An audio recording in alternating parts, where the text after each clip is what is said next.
Sejam bem-vindos aí nesse momento de conversa e também de alguma experiência meditativa que a gente vai se propor aqui nesse momento, né? Então, nós temos algumas fotos de alguns mestres espirituais, né?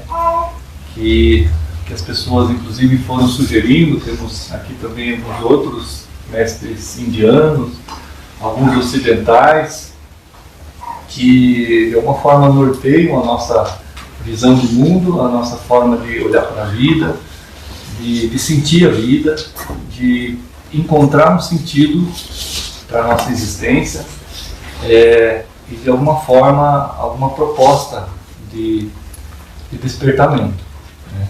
Então, nós temos influência tanto do Ocidente como e bastante do Oriente, né? Nessa ideia de trazer para o território do Sol e pensar que é um espaço de acolhimento, é um espaço de encontro importante, como vem acontecendo aí ao longo dos anos, que estamos fechando 4 anos agora, né? E quando a gente se reúne assim para se encontrar, enquanto almas que podem reverberar de cada um de si e trocar com o outro, né? E de alguma forma formar um círculo de transformação, de despertamento, isso de certa forma é muito rico, é muito gostoso se permitir a estar aqui. Realmente é um pouco contra a maré de como a vida vem seguindo de uma forma bastante acelerada, bastante superficial, que tem vários teóricos aí, que não vou entrar nesses detalhes, que vão descrever a sociedade atual e que, para quem trabalha na área da saúde, acaba encontrando muito sofrimento e angústia, mas nós temos já milênios referências muito sagradas de propostas, de possibilidades novas. As questões que surgem para cada um de nós, à medida que a gente reconheça que a vida não está nos satisfazendo o suficiente, que está faltando algo, que de alguma forma tem um certo vazio, ou então uma certa falta de sentido, talvez, naquilo que estamos vivendo, uma questão central é: quem somos nós? Quem sou eu de fato?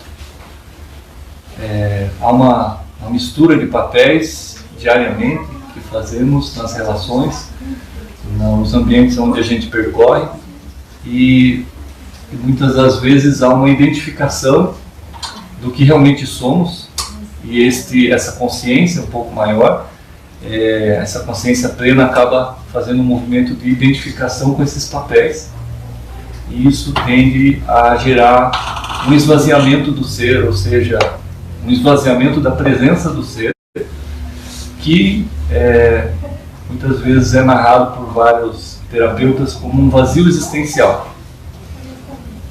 Parece que o ser não estivesse mais existindo ali, porque há uma vivência só do superficial. Então, esse é um convite a pararmos por um instante na corrida vida que temos, buscar se questionar: de fato, quem sou eu? Sou esse que carrega uma série de definições, que quando alguém nos pergunta: quem é você? E você sai respondendo uma série de questões que estão relacionadas ao que fazemos muitas vezes, as coisas que cumprimos. Desculpa. Inicialmente eu estou fazendo esse apontamento de que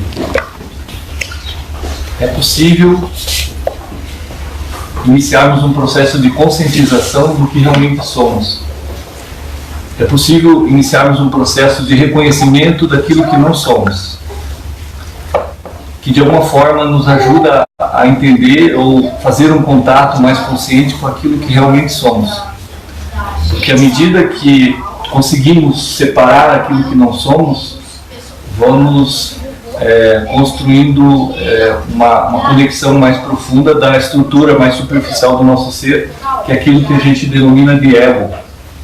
Então, se eu perguntar para qualquer um de vocês quem é você, como disse, a gente vai discorrer o nosso nome, a família que a gente vem, o trabalho que a gente realiza, as coisas que a gente gosta de fazer, as coisas que a gente vive aqui no plano físico, mas propriamente isso na realidade representa uma parte só do nosso ser. E que muitas vezes está em conflito com tudo isso e traz dentro de si um sofrimento psíquico, um sofrimento profundo. Então essa estrutura que a gente chama de uma consciência operante, uma consciência funcionante, que está aqui nesse momento ouvindo essa palestra, está aqui nesse momento se localizando, sentindo coisas, percebendo coisas ou não, que a gente chama de estrutura do ego, isso tudo muitas vezes nos atrapalha. Não que o ego seja um problema em si, mas ele deveria ocupar um lugar que ele pertence, que é um lugar de auxílio, de cumprir o seu papel de gerenciador de uma série de coisas práticas, mas não de assumir o papel do que realmente somos, do que realmente cada um de nós pode em algum momento despertar essa consciência para o sagrado. Então esses mestres, eles nos ajudam de várias formas, principalmente porque eles foram capazes de despertar para aquilo que eles são, para aquilo que eles de fato são, né? Daquilo que estamos no passado, que eles mostraram para nós o que realmente eles são. E um convite importante que eles fazem é que a diferença nossa, segundo um dos mestres da Índia, o Sai Baba, ao orientar isso a alguns discípulos, né, qual a diferença dele para um discípulo que ali se apresentava. E a diferença é bem pontual. E ele falava assim que a diferença é que você é Deus, né? Você tem a divindade dentro de você. A diferença é que eu tenho a divindade dentro de mim, só que eu não tenho consciência disso, que eu sou isso. Você ainda não tem essa consciência. Quando ele falava, Sai Baba, não eu, né? Sai Baba falava isso, né? Ele conseguia mostrar que há uma caminhada que todos nós podemos chegar lá, né? Todos nós podemos, mas que é um estado de coisas diferente, porque não é bem um caminho, não seria bem um caminho. Se neste momento eu convidar vocês para silenciar por um instante, se acomodar da forma que você sentir que está melhor, para você ficar por uns 5 minutinhos, 10 minutinhos que seja, na posição que te permita fazer essa interiorização, esse processo de autopercepção. Então pode se acomodar da forma que for adequada para você. E se eu convidar você nesse momento, talvez com os olhos cerrados, porque ele auxilia a fazer esse processo, a iniciar o movimento da sua atenção, por exemplo, para determinadas partes do seu corpo. Isso é possível. Eu te convido neste momento a, por exemplo, prestar atenção com a sua atenção às sensações que estão presentes nos seus pés. Esteja neste momento acompanhando isso que está ali. As sensações que podem surgir. Ou a ausência dessas sensações também é algo. Você está nesse momento com os sentidos todos abertos. Qualquer coisa pode acontecer ao seu redor e você toma consciência disso. Você é capaz de perceber as sensações que estão nos seus tornozelos. Você pode levar a sua atenção. Enquanto faz esse movimento, perceba que alguns pensamentos podem surgir aleatoriamente na sua mente. Isso não é um problema. Apenas constate, perceba, continue esta focalização. É o barulho da chuva, qualquer movimento do companheiro do lado.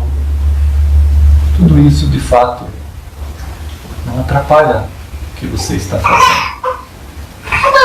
Experimente perceber as sensações da sua perna, das suas pernas, dos seus joelhos, acompanhando o que está acontecendo agora, neste exato momento, enquanto você está nesta posição. E não é necessário mudar nada. Este estado de estar na presença do aqui e agora é um estado de acompanhar as sensações nas suas coxas, o contato com a roupa, com o piso, a região do seu quadril, baixo ventre. O que há ali para ser percebido? O que é possível para a sua atenção perceber? A região das suas costas, parte inferior, a região do seu abdômen.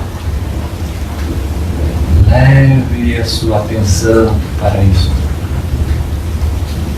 Leve o seu olhar interior para o que está se passando ali. É possível observar o que acontece. É possível também perceber que surgem pensamentos ou até sentimentos. Isso não é um problema. Perceba, mas volte para o ponto. A região do seu tórax, a região do pulmão, do coração, parte superior das suas costas, seus ombros, seus braços, suas mãos, a região do pescoço. Leve a sua atenção à região da cabeça, todo o couro cabeludo, a sua face, a testa, os olhos, o nariz, as bochechas, a sua boca e o queixo. Todo o seu corpo é possível ser percebido. Todo o seu corpo está aí, com mecanismos naturais e automáticos, autônomos, acontecendo independente da sua percepção até do seu desejo. E agora concentre-se na sua respiração, no movimento corporal que ela gera em você, que ela gera no seu corpo.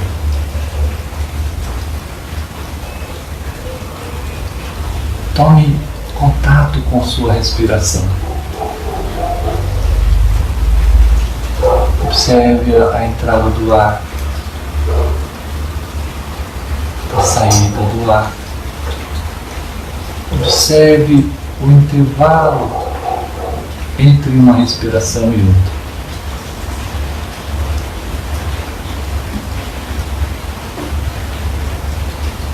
Observe este momento aqui e agora do ato de respirar.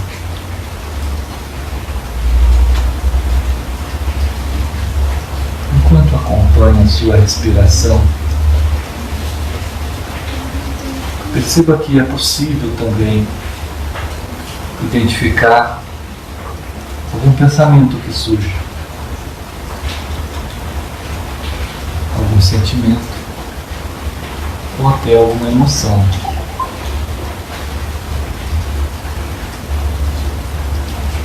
É possível estar neste momento identificando tudo o que lhe acontece, os sons ao seu redor, alguma sensação que venha do seu corpo, ou mesmo pensamentos que surjam, e você é essa parte que percebe tudo isso. Você está olhando para isso. Você olha para os seus pensamentos. É capaz de reconhecer o que está pensando. Então você não é os seus pensamentos. Você é capaz de estar atrás dos seus sentimentos, dos seus pensamentos, acompanhando o que acontece ali.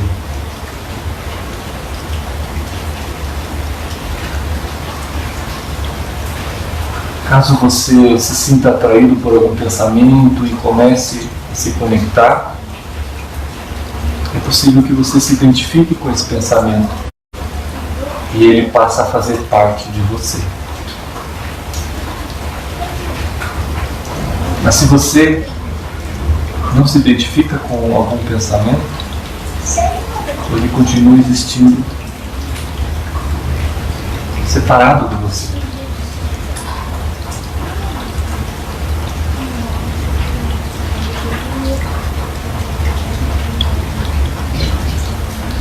Então, neste momento,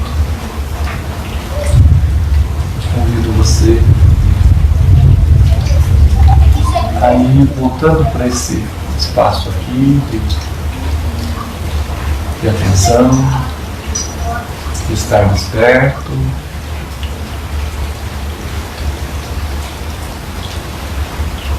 voltando para esse ambiente de conversa.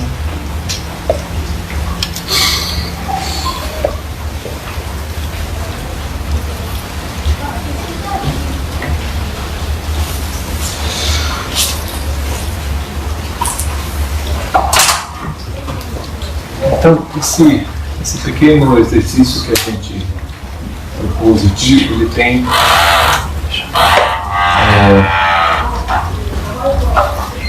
a possibilidade da gente já começar a fazer um contato com aquilo que somos, com aquilo que representa o que realmente nós somos. Observa que a gente tem condições de perceber o nosso corpo e está diferenciado dele, cada parte. Não sei se vocês tiveram essa possibilidade, né? Eu percebo essa parte, aquela outra parte, e conseguir olhar de fora isso. Mas o que eu queria justamente me aproximar é de, estando com isso, com os sentidos razoavelmente focados numa coisa só, é capaz de estar, né, você tem essa possibilidade de estar nisso e também verificar que uma coisa que a gente costuma estar muito conectado, grudado, que é a nossa mente, que é os nossos pensamentos, os nossos sentimentos, é possível, mesmo aí, em algo muito sutil, também a gente se desconectar e a gente observar isso de uma outra posição. E essa posição, ela é uma posição que ela não é encontrada quando a gente está com algum sofrimento psicológico, algum transtorno psicológico, algum medo ameaçador, algum processo de tristeza ou preocupação recorrente, algum processo de irritação que nos invade. Essas emoções, quando elas tomam conta do nosso ser, a tendência é a gente sofrer, padecer por tudo isso. E aquilo que se torna diário, se torna às vezes um transtorno psiquiátrico, inclusive. A relação ela está diretamente ligada ao quanto nós estamos reféns daquilo que está sendo construído no nosso pensamento, daquilo que nós estamos sentindo e daquilo que nós estamos pensando. Então a possibilidade que você tem de reconhecer que de uma maneira estranha, misteriosa, eu posso olhar para os meus pensamentos e essa constatação de que existe uma outra consciência e que existe o que eu penso e que existe um sentimento. Puxa, se eu posso olhar de fora, é como se assim, eu estou olhando para minha mão, mas ela não está me olhando. Eu estou olhando, eu sou o sujeito que olha, que verifica, que reconhece, opa, aqui tem isso. Então, esta consciência é capaz de reconhecer o que está pensando e o que está sentindo. Logo, não posso dizer que eu sou meus pensamentos. Logo, não posso dizer que eu sou minha mente e pronto. Agora, desde que a gente nasceu, a gente não foi ensinado a verificar isso. A gente não foi ensinado a perceber essa estrutura maior que existe, que somos nós. Então nós fizemos um processo de colagem, de identificação com cada pensamento. Então quando eu penso algo, eu associo que eu sou esse algo que pensei, então eu sou o pensamento também, então não tenho como pensar, como olhar para esse pensamento de uma outra forma. Então a possibilidade que isso vai surgindo, que você pode fazer isso no teu dia a dia, quando você reconhece uma força que te invade, algo que você não sabe de onde que vem, que pode ter sido por uma situação que a gente viveu e nos invadiu, e a gente, naquele momento, a gente transtorna, a gente fica muito mal. Então você pode, ali naquela atuação toda, fazer essa verificação, reconhecer quem eu sou, o que é isso que está tomando conta de mim, e começar a desidentificar aquele processo todo que está te tomando conta ali, que está te possuindo, vamos assim dizer. Você reconhece que aquilo está acontecendo dentro de você, mas você consegue fazer esse afastamento. Você pode treinar isso de uma forma mais formal, onde você para, como aqui, e vai reconhecendo, e vai olhando para dentro de si, e vai verificando. E todo aquele aceleramento do dia, de preocupações e de coisas que estão ali. O Muji, que é um mestre aí de uma das linhas da yoga, ele vai falar assim, que é como se fosse assim, como se o nosso ser fosse o espaço do céu, o espaço vazio. E por esse espaço as nuvens passam, concorda? Se a gente olhar para o céu, temos lá essa característica, o espaço e as nuvens que circulam por esse espaço. Então é como se fosse assim o nosso mundo interior, né? O nosso ser é o espaço, e o que circula por ali são as emoções, os pensamentos, as sensações. Estou com uma sensação esquisita, não sei de onde. É uma sensação, mas está me interferindo. Isso vem e passa como uma nuvem. E a gente diz assim, puxa, a nuvem de alguma forma, ou melhor, o espaço se preocupa com que nuvem está passando, com o poder que essa nuvem tem de alguma forma prejudicar ou atrapalhar ou destruir o espaço. Não, o espaço está lá, permitindo que isso tudo circule. Da mesma forma que o nosso ser está aqui, permitindo que esses pensamentos venham e surjam. E isso é meio aleatório. Nunca tentem a loucura de querer parar os pensamentos, de querer não pensar em nada, de querer meditar para não é por aí o caminho. Porque você vai fazer uma força contrária de uma coisa que você quer controlar. Quem daqui teria a loucura de querer controlar o movimento das nuvens lá no céu? Não nos cabe esse tipo de trabalho, né? A gente apenas faz o quê? Acompanha aquele movimento que está se dando. Então, da mesma forma, a gente acompanha num processo de dizer, aquilo eu não vou interferir, mas eu reconheço que aquilo é uma coisa fora de mim e que eu estou aqui.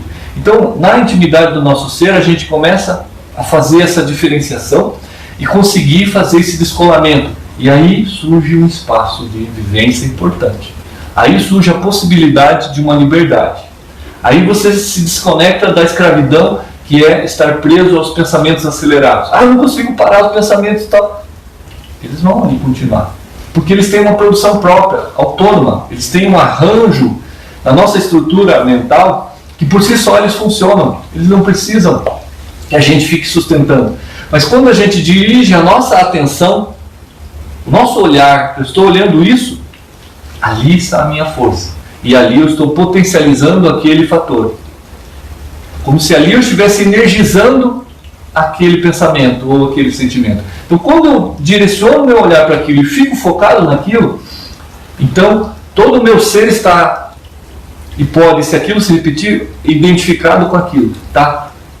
Preso àquilo, pode estar preso àquilo, mesmo ele sendo o espaço, de ter essa capacidade de ser a liberdade que é o espaço, ele em algum momento foca como se ele tivesse preso àquela nuvem, vamos assim associar novamente essa imagem.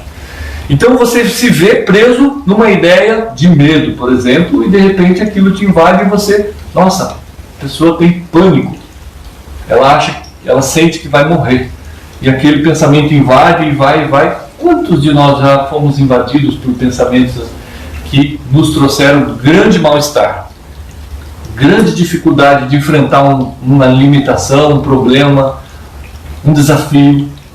Tá? Então veja assim, que é possível nós irmos nos encontrando, estabelecendo o lugar que nós de fato somos. Então, essa capacidade que ela precisa apenas ser acessada e descoberta. Então é interessante porque eu retomo aquela fala de que não é uma questão de um caminho, né? Que espaço você precisa percorrer para reconhecer quem você de fato é agora, nesse exato momento? Porque isso está aí em cada um de nós. Isso não é algo que tem que ser buscado lá fora e tal. Os mestres, os livros, as religiões, elas apenas apontam para dentro de nós quem nós somos. Elas apenas mostram o que tem ali, o que nós temos como possibilidade de ser descoberto. Se a gente for pegar toda a filosofia, toda a religião, ela sempre vai estar falando lá atrás de um processo de descobrimento, de reconhecimento do que de fato nós somos. Então esse movimento é um movimento de aqui e agora.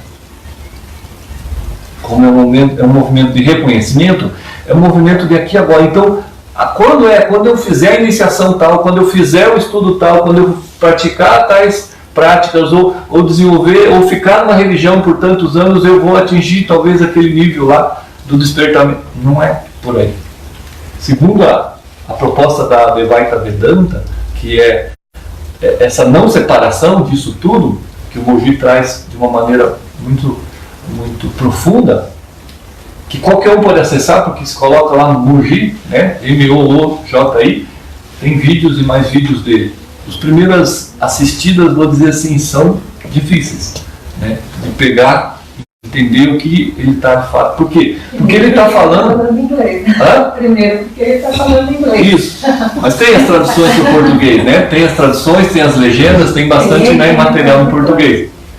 Bastante até. Então, mas quem domina o inglês, vai tranquilo, já vai ouvir na fonte. Por que é difícil? Por muito tempo eu ficava me debatendo, puxa, não consigo ouvir, que tem que parar de novo, volta o vídeo, volta. Por que é difícil ouvir, por exemplo, o Moji? Porque da onde ele está falando, fica difícil da gente ver o que ele está vendo. Quando ele fala de um estado desperto, a gente fica ali tentando encontrar aquilo e ele vai nos convidando apenas a gente reconhecer aquilo. E a gente tenta fazer um caminho para chegar lá e não é assim. É apenas estar nesse estado de presença, que tem outros autores falando nessa linguagem, né? O poder do agora. Né? Tem outros autores que trabalham essa questão, mas não deixa de ser, a raiz toda ela vem dessa formulação, de que não existem duas coisas, que não existe apenas existe o ser que está ou conectado a tudo isso. Então, se o seu ser está impregnado de uma corrente de pensamentos, ele pode se perder neste mundo que parece duas coisas, é você e os pensamentos, mas na realidade só existe uma coisa, que é só o ser, que é só o que de fato nós somos. Existe uma das linhas psicológicas, estudos da psicologia, chamado de psicologia profunda, psicologia analítica ou psicologia junguiana, que vai nos mostrar uma série de possibilidades novas de uma transformação que a gente possa fazer, que está baseado um pouco nas questões do Oriente, que ela vai dizer assim, que nós temos um potencial, um norte ordenador da nossa vida, que é, vamos dizer assim, essa estrutura que ele chama de eu sagrado, o eu real, a essência, o que de fato nós somos. Se eu pudesse convidar vocês a olhar para um esquema, espero que todos possam visualizar isso. Imaginemos que nós temos aqui uma pessoa. Imaginemos que temos aqui você, que temos aqui eu, cada um. Nesse esquema, nós temos um quadro, uma parte mais superficial, que a gente diz que é a consciência.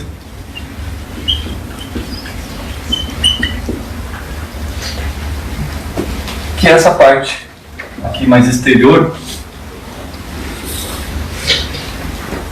O que é essa consciência? Nada mais é do que se alguém lhe pergunta sobre algo e você facilmente acessa, isso é a consciência. O que você comeu ontem? Está aqui na consciência, está fácil, você acessa. Como é que foi a tua infância? Minha infância não está tão fácil assim. Já foi para o inconsciente, então. Nem foi vivido, talvez não teve agora ali, não foi vivido, não foi impregnado, mas está guardado. Como foi a tua infância? Você vai lá, recorda a infância e tal. Então tudo isso que está fácil da gente acessar, está ali. E nós temos uma estrutura que ela percorre um caminho aqui, que é o ego. Que ele fica, maioria, né? Ele está na base aí dessa consciência, o ego. E o ego é o teu nome. O ego é o seu sobrenome. O ego é o que você faz. O ego é aquilo que se diz para as pessoas, quem é você, aquilo que se apresenta na tua carteira de identidade. O ego é tudo que teus pais falaram, minha filha, não faça isso, ou faça isso, não sei o que, toda a representação do que é certo, do que é errado e tal, está ali mais ou menos estruturado naquilo que é o ego.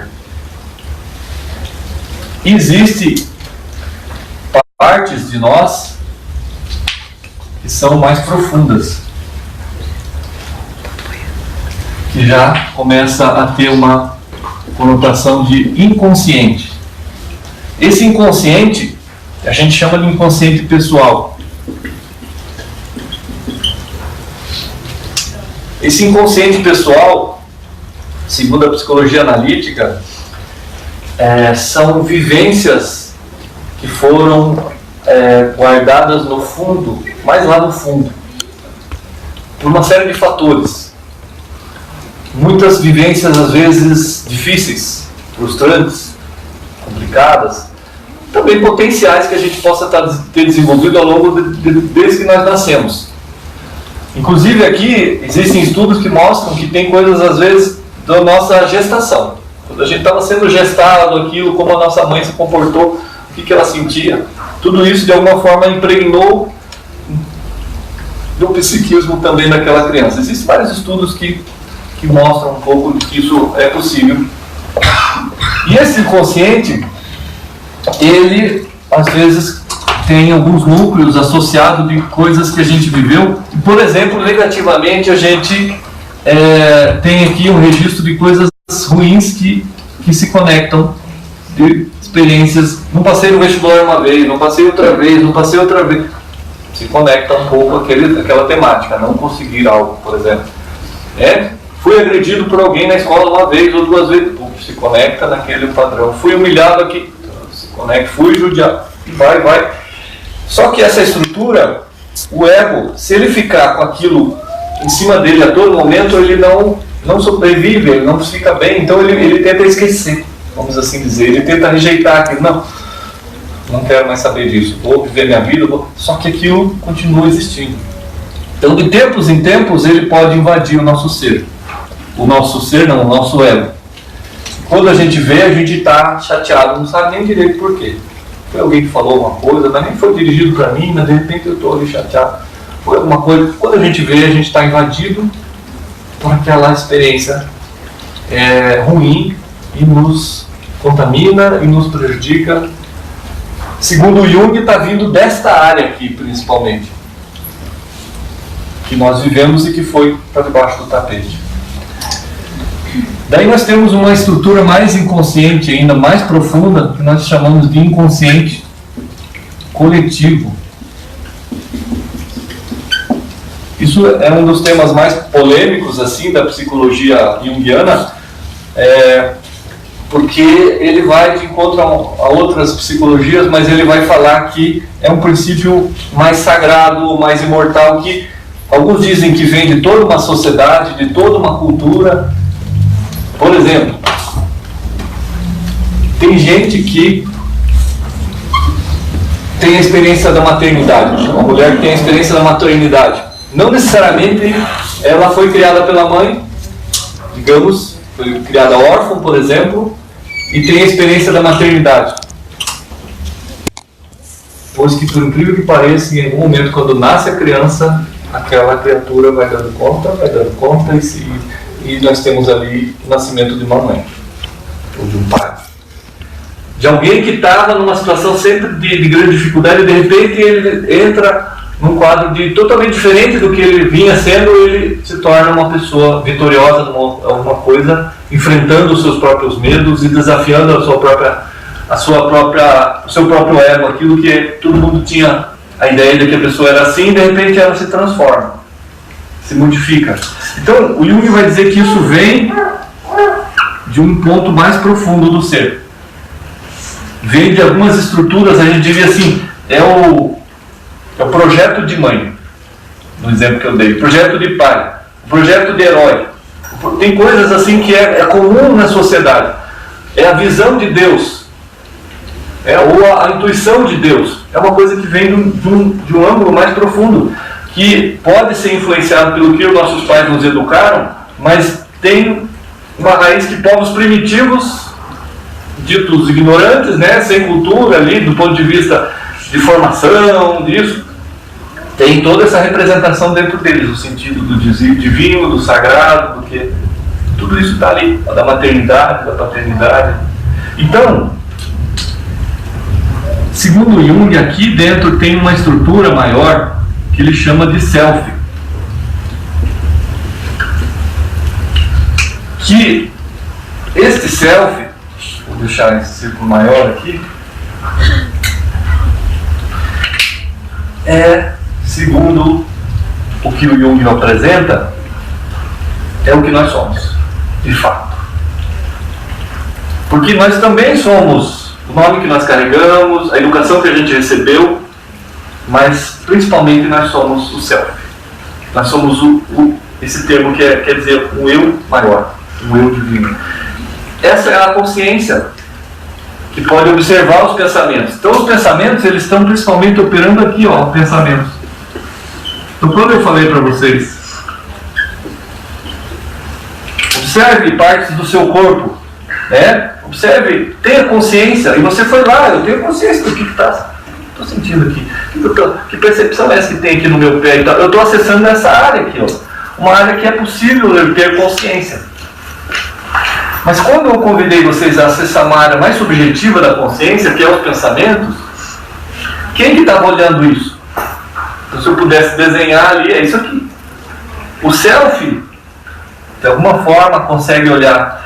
E quando eu falei, puxa, mas de vez em quando a gente é invadido por uma emoção, um sentimento, bom ou ruim, ele está vindo aonde? Ele está vindo de uma área que eu não conheço. Surgiu, do nada, apareceu. Está vindo de uma área inconsciente, seja do pessoal, ou seja do inconsciente coletivo, está vindo. Então a possibilidade que eu tenho de começar a acessar o meu self, porque o self ele tem uma capacidade de aprofundar e entrar em tudo isso.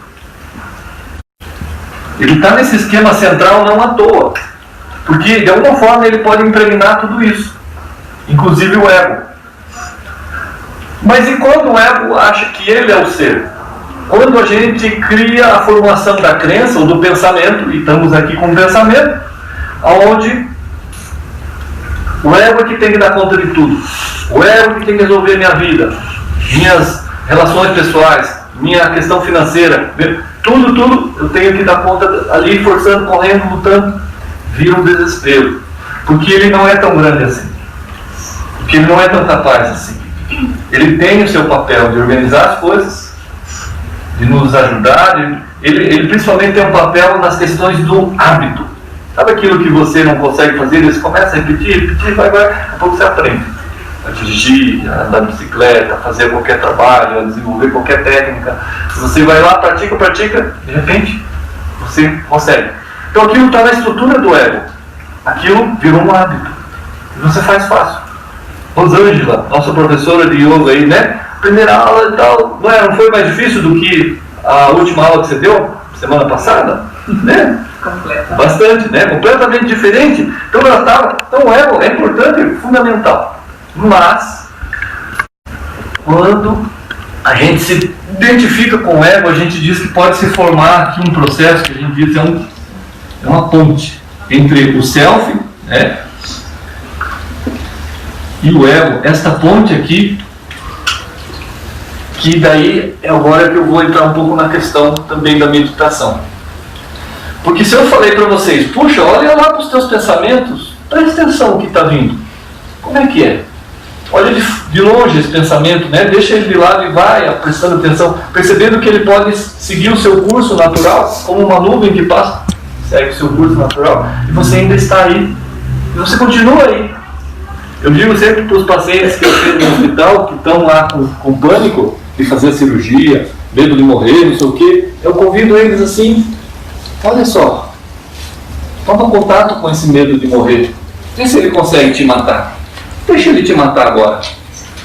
Toma contato com essa ideia do pânico, né? Essa ideia de que eu vou morrer, de que não vai. E daí a pessoa começa, eu não estou morrendo. E vai devagarinho, não é tão assim simples, né? A gente vai parcelando mais vezes, né, esse contato, mas a pessoa vai, e ela percebe, puxa, realmente o medo está aqui e eu estou aqui. É possível fazer essa liberdade maravilhosa que é eu olhar e dizer assim, puxa, esse pensamento não me arrasta, não me leva mais, não me destrói mais da forma que estava destruindo.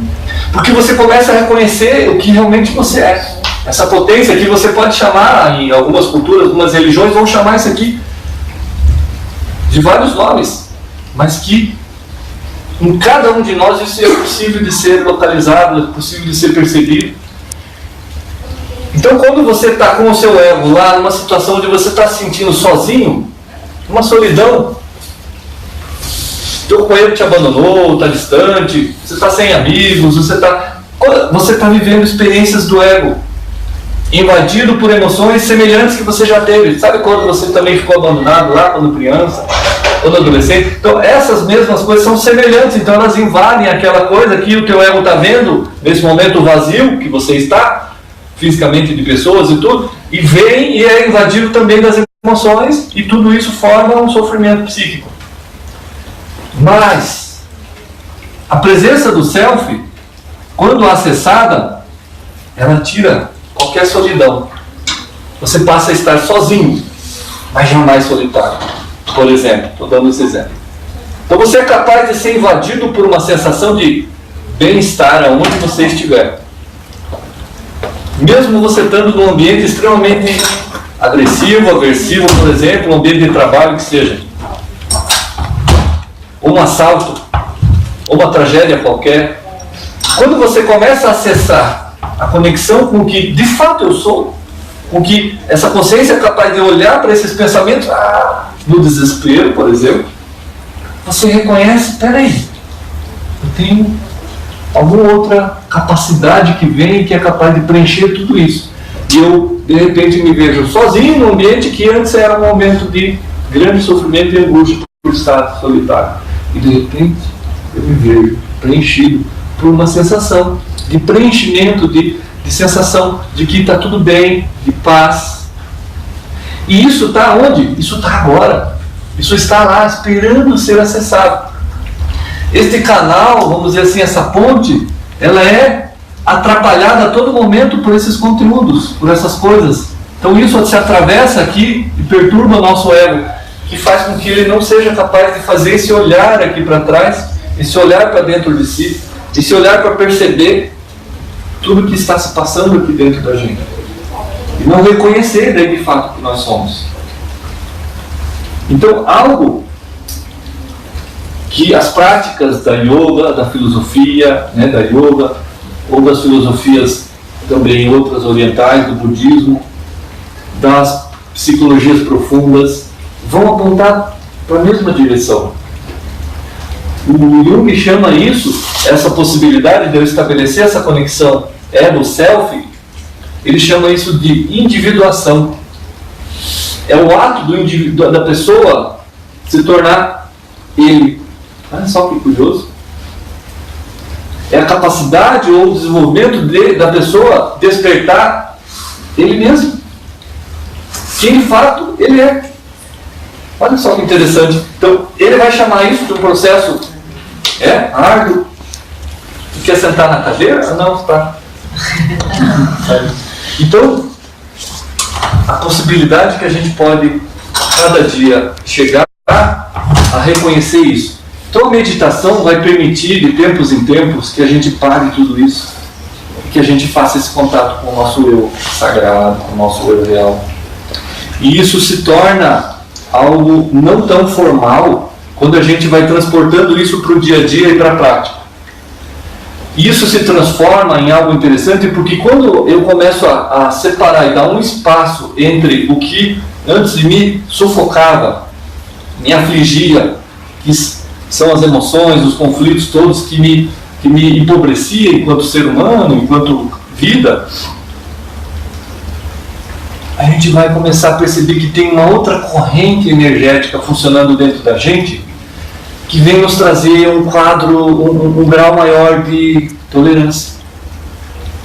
A gente passa a tolerar mais aquelas pessoas que a gente não tolerava nada. De repente a gente se vê com compaixão das coisas. Daqui a pouco a gente se vê invadido por uma amorosidade, a vida, a natureza, a nossa própria vida, as pessoas. Daqui a pouco a gente se reconhece sorrindo à toa, leve. Daqui a pouco a gente tem uma sensação assim de frescor que vem, que nos invade. A abertura que vamos fazendo para que esse canal se estabeleça, de alguma forma vai jorrando, vai chegando, vai se aproximando, vamos tendo contato com essas benesses, vamos dizer assim, com essas bem-aventuranças que o nosso ser tem disponível para nós. Então, o ato de nós, enquanto ego, seres aí que estamos pensando, refletindo, analisando e correndo atrás da sobrevivência e das coisas todas, enquanto isso nos machuca, né, porque é tão desgastante, o fato de a gente começar a reconhecer, puxa, eu tenho essa correria, mas eu tenho, porque é real. Porque tudo isso aqui vai chegar numa fase que é uma fase de maior entrega. Aqueles que estão no início da vida aí, da juventude, da vida adulta, estão numa fase de enfrentamento, de busca, de construção, de enfrentar, e isso é valoroso, que os seres enfrentem a vida, estruturem esse ego para ele ter uma força, para depois essa força que ele vai enfrentar as coisas e lutar pelas circunstâncias da vida, dar sobrevivência, dar comida para os filhos, fazer isso, aquilo e tal, ter essa estrutura de fortalecer o ego, é importante para quê? Para que depois, na metade da vida em diante, lá dos seus 45 anos para cima, 50 anos para cima, seria a segunda metade da vida, ele tenha força suficiente para entregar-se para o self, para, de alguma forma, se deixar ser preenchido pelo self, ser capaz de reconhecer o vazio, o mundo vazio, né? Ser capaz de reconhecer que os filhos vão partir, cada um para suas vidas, ser capaz de reconhecer que haverá perdas físicas, que haverá um envelhecimento, que haverá a mudança da forma de pensar sobre as coisas, que haverá as possibilidades novas que vão se inaugurando de uma segunda fase, que é uma fase mais de interiorização. Nada impede que na fase da juventude a gente possa ir fazendo essa conexão, mas isso, vamos dizer assim, é vital na segunda fase. Isso é exigido pela estrutura maior do nosso ser, do que realmente nós somos, para que nós façamos esse movimento para dentro de si. Aquele que resiste a isso, faz sintomas, adoece.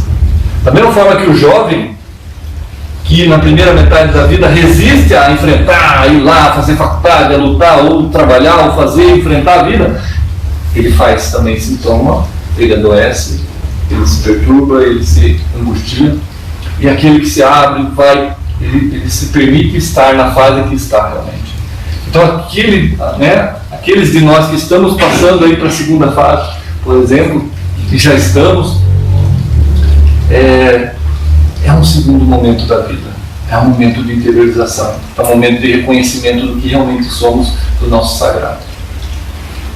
Vocês têm alguma pergunta? Alguém gostaria de fazer uma provocação, algum ponto que a gente pudesse aprofundar algo. Inconsciente coletivo, um pouquinho mais, ele atrapalha também no nosso inconsciente. Legal a tua pergunta, porque daí eu vou falar algo que serve para os dois inconscientes, o coletivo e o pessoal. Então, neles a gente tem tanto o positivo como o negativo, tá? Positivo, negativo.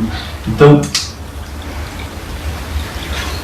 alguma habilidade que a gente tenha de maneira especial, que seja diferente do outro e tal, que eu digo que me invada, pode ser do meu inconsciente pessoal que eu tenha desenvolvido de alguma forma e tal. Então é algo positivo que está vindo do inconsciente. O inconsciente coletivo, eu posso estar invadido por exemplo, uma representação social que existe do coitadinho. Por exemplo, aquele coitadinho, tudo, não dá certo, aquelas coisas. O síndrome do hard, por exemplo. Todos sabem do que eu falei? Aquele, Isso pode ser uma coisa construída coletivamente, que venha e nos invada daquela forma. E a questão é essa, é entender que isso está acontecendo na gente. Porque essas representações que o Jung falava que socialmente isso está posto, de alguma forma, em algum momento a gente expõe e permite que isso venha à tona. O problema é o quê? É quando eu não reconheço que isso está acontecendo comigo. O problema está em quando a gente não percebe que, de alguma forma, alguma coisa da minha vivência pessoal chegou a despertar aquele tipo, eu nunca vou conseguir nada, derrotismo, por exemplo. Onde que está vindo esse gerenciamento de que a vida é assim para mim? Tá? Ou de que eu sou culpado do mundo, então eu tenho que sair cuidando do mundo.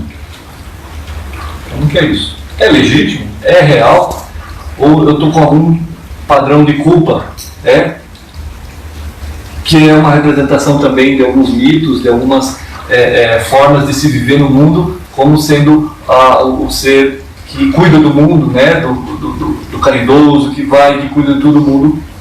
Se for legítimo, isso vai se integrar ao meu ser, isso não vai me trazer prejuízos e nem angústias. O que é que a gente pode diferenciar quando é legítimo? Quando é espontâneo, quando vem, quando de alguma forma se alinha com o nosso ser. Mas não é algo que a gente fica forçando. Por exemplo, o caso de fazer o bem, de ajudar as pessoas, por exemplo. Então quando você fica forçando, e vai lá e cutuca, e vem, inventa, e não sei o que, e vai... É uma coisa que parece que você está forçando a barra, que você está criando o que não existiu, o que não existe.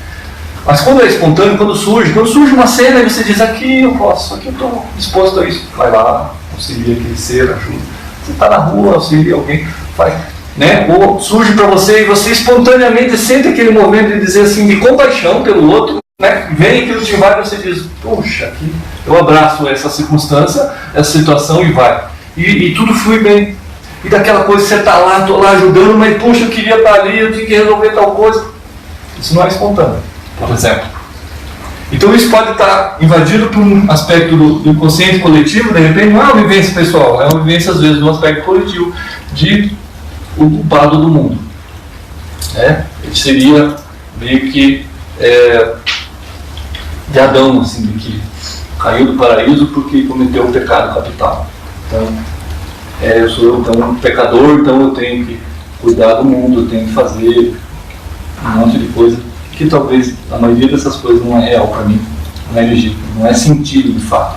Então entenderam que aquilo que é espontâneo, que surge, então se nós estamos no estado presente, do aqui e agora, a gente vai conseguir perceber melhor a espontaneidade das coisas dentro da gente e da vida. As coisas acontecendo numa linha que é justamente a linha que a gente precisa ver, a gente precisa perceber, que a gente precisa construir. E a partir daí, a situação vai ficando mais verdadeira para a gente. Então essa espontaneidade ela é necessária. Quando a gente está criando um comércio daquilo e tentando forçar, não vai se construir muita coisa, vai se construir conjunto. Essa é uma questão?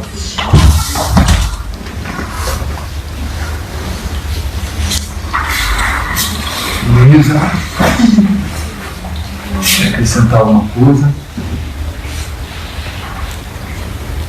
Eu acho interessante olhar para isso e pensar que muitas vezes a gente usa, né, o termo assim de dizer, mas eu faço parte, né, da natureza, eu me integro, né, diferente de eu me integro, né, à natureza, ou a gente fica tentando ser parte ou fazer conexão, né, eu estou conectado, na verdade.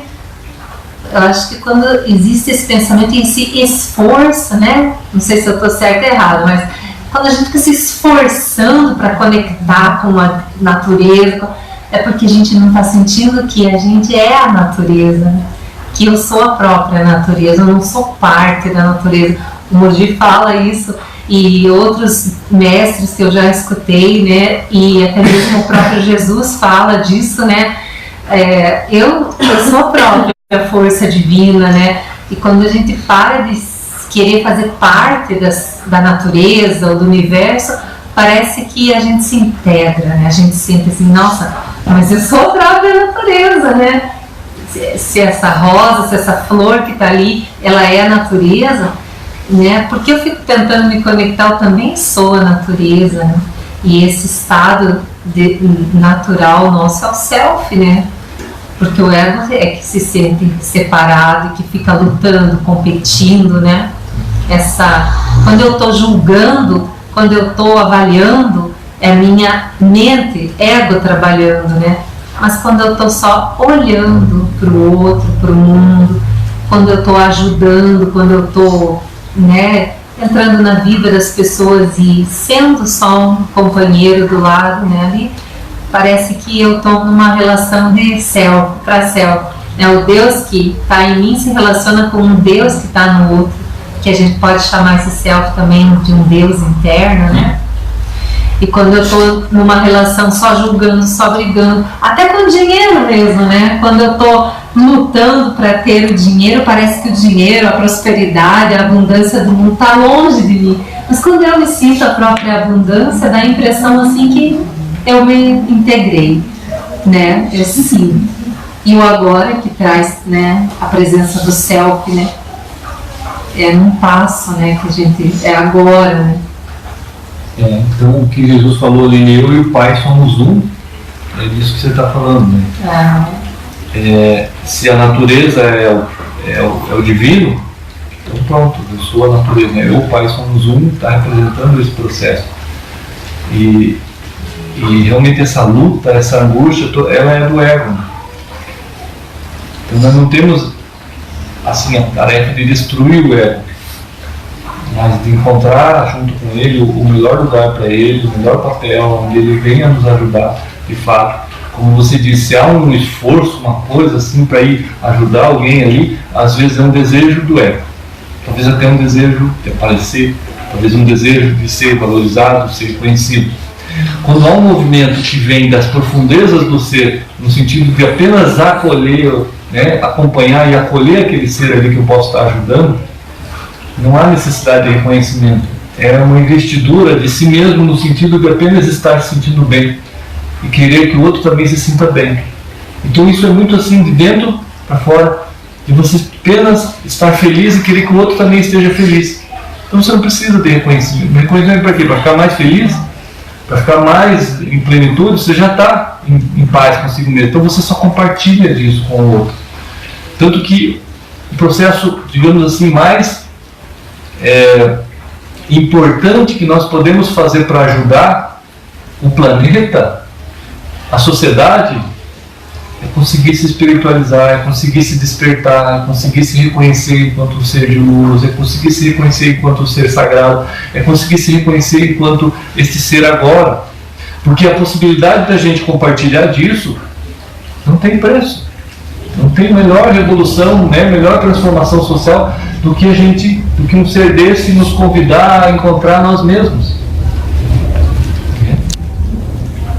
Então, isso a gente quer correr, compartilhar, né? Só que estamos caminhando todo mundo junto, não tem ninguém esperto aqui nesse processo, mas tem a ânsia de que possamos fazer isso juntos, de que possamos encontrar, né? De que possamos apontar algumas luzes que nos ajudam a encontrar essa situação, né? Ouvir a fala de alguém que está nesse local, que aponta para esse caminho. Ele faz algumas meditações, o Mogi, no caso, faz algumas meditações guiadas, né, que é um começo de um processo assim. Então, acho que estamos no nosso horário, ok? Alguém quer falar? Alguém quer falar mais alguma coisa?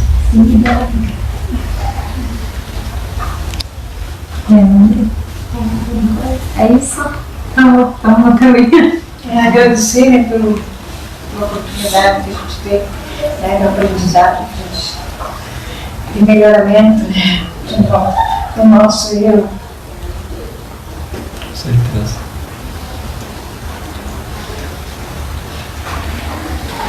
Então vamos lá. Vocês já ouviram o som do sino tibetano? Já. Hã?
Comece apenas a reconhecer algo que possa surgir da sua própria natureza.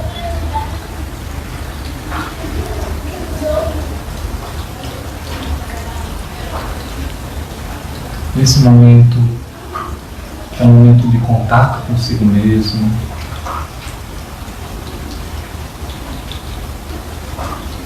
Encontro com a sua realidade.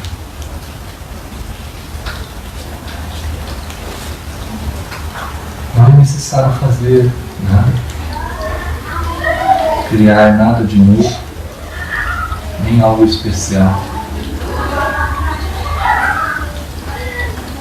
Apenas permitir que as coisas sejam como estão sendo agora. Os teus sentidos estão abertos, ouvindo, sentindo, percebendo tudo que nesse momento está acontecendo. E não é necessário que eles sejam fechados realmente. Ainda assim, é possível reconhecer que tudo isso está aí acontecendo para você.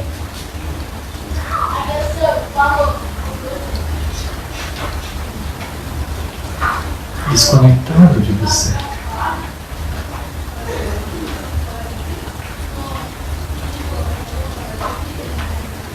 Havendo assim a possibilidade de você permitir que tudo isso siga o seu curso, sem você se conectar a nada, nem mesmo aos pensamentos, nem mesmo a alguma emoção ou sentimento que surge.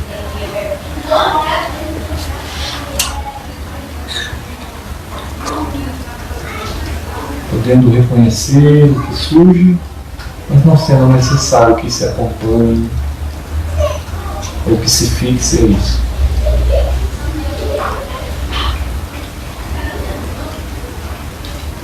É um processo natural de estar no que é agora, de estar no seu ser.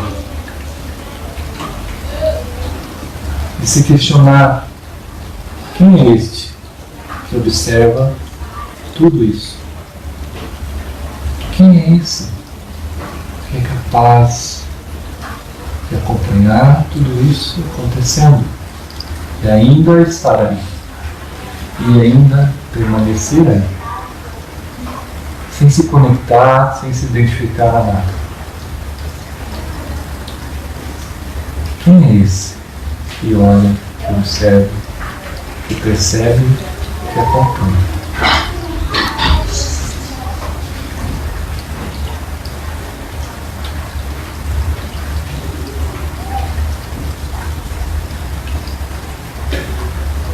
Nesse momento, apenas se solte, deixando tudo vá acontecendo, surgindo.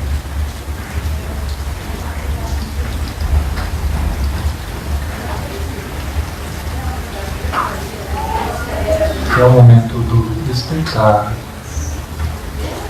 do descontrair.